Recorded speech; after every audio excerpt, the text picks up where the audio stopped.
Welcome to the ED Post Sports Chat. I'm Drew Rubenstein here again with Justin Jackson, and the Mountaineers men's basketball team a couple days removed from 87-81 win against Texas Tech, snapped a 3-game losing streak. But what kind of sticks out about that game? Did we really learn anything about West Virginia from that ball game?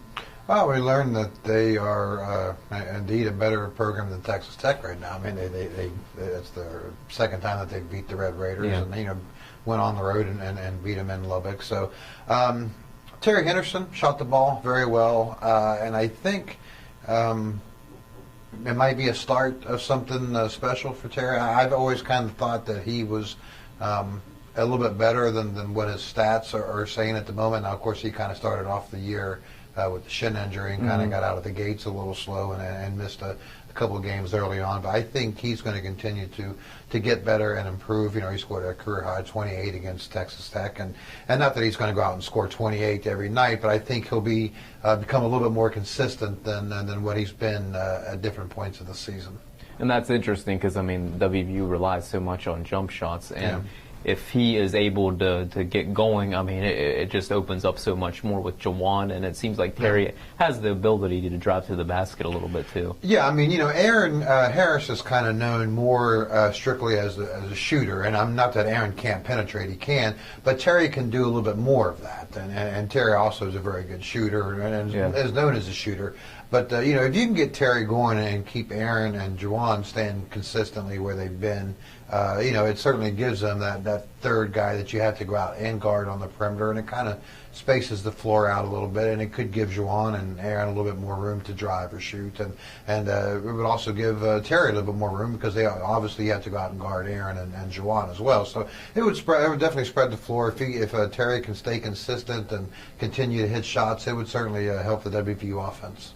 And that's what they're going to need kind of going down the stretch. We were discussing this a little bit earlier, and interested in what you think, how you would compare the Big 12 as it is this season, where right now it seems like most national folks seem to agree that the Big 12 has 7 NCAA tournament caliber teams. Well. And so it seems like you would agree with that. But, and how would you compare this to some of the Big East conferences that you covered in past years? Is this right up there with some of those better leagues? I think top to bottom, this Big 12 team is probably, or the Big 12 league is probably better, maybe, than the Big East, simply because the Big East had so much more teams. And then you're talking about 16 as compared to 10.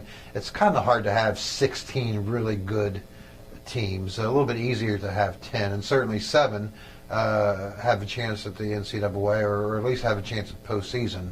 And the Big Ten, Texas Tech, West Virginia, and TCU are still fighting, but I think those 3 teams are improved from what they were last year. So I think it's really kind of hard and a little bit difficult to compare because, once again, the Big East had 16 teams, and one year I think what they had they consistently got 8, 9, 10 teams into the NCAA tournament, and consistently would get like 12 teams into postseason play. So there are some similarities. The Big East probably was the Big 12 is probably a little bit more top heavy more so than what the Big East was. And that's an interesting way. So let's maybe look at it from this perspective. WVU and the road that it has remaining, because you mentioned the Big East, you didn't always have to face the Louisvilles and the Syracuses twice. WVU is going to have to face Kansas twice. They still have to go on the road to Oklahoma State. They still have to play Iowa State 2 times. So does that make WVU's remaining schedule maybe even more difficult than anything they face in the Big East? 8 of their next 9 games coming up are against top 25 teams, and the one team that isn't ranked is Texas. And of course, Texas already smacked them earlier this year at the Coliseum, and you know, they were up 25 in that game at one point and won by 11. So you know, facing that grueling stretch, it's mentally and physically challenging. There's really not, under Huggins, hasn't been a stretch quite like this. In 2011, they faced 7 of 9 ranked teams in the Big East, and then also in 2009, they went a game of 6 of 8 against top 25 teams. Some of those teams ranked a little bit higher than what they'll face in the Big 12, but obviously this is going to be a very important stretch, though. It could make or break the season. WVU's 15 in a row losses against ranked teams. they're going to have plenty of chances here.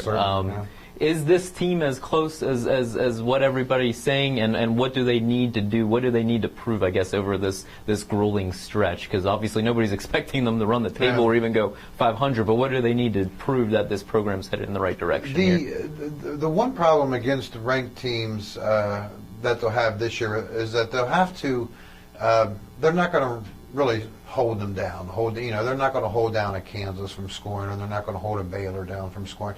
So they have to be able to go shot for shot with them. And, that wasn't really an option that they had last year. So they have improved against top 25. I mean, they do have that option against top 25 teams this year, which is something they didn't have last year.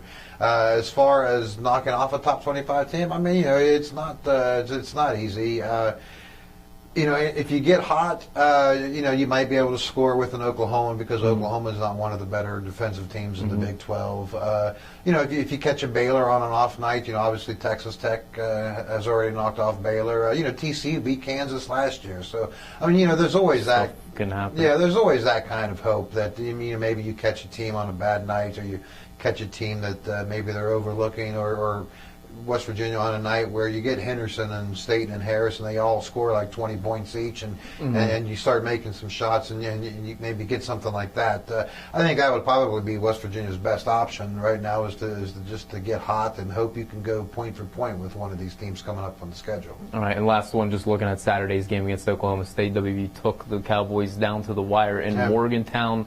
The home court advantage, how much does that come into play here? How much more difficult is it going to be to go toe-to-toe in Stillwater? From what I understand, Oklahoma State probably has one of the better home court advantages in the Big 12. I did not have a chance to go there last year, but I have seen, I've been to Kansas, and Kansas certainly is probably one of the better home courts that I've been to in the years that I've covered college basketball. And Oklahoma State, from what I understand, is right up there. Teams can feed off that, and certainly Oklahoma State. I still think Oklahoma State's one of the most talented teams in the league. I know Kansas has the better record right now at the moment in the league, and Kansas certainly has a win over Oklahoma State, but that was at Kansas. So Oklahoma State, I think, is probably a tough team to kind of start off with in this stretch of games. Kind of tough to think that West Virginia would go in there and play and beat Oklahoma State. But then, you look at the rest of the games in that stretch, again, in Oklahoma, they might be able to play with an Oklahoma, might be able to catch a Baylor. Maybe when you come back home, maybe even catch K-State at home, but Oklahoma State, very tough to play at home. That would be a tough one to get. All right, well, you're headed to Oklahoma State and Baylor. Have safe travels. Yeah. Thanks again for your time, Justin, and please continue to check ddpost.com for the latest on the Mountaineers. Thanks for watching again.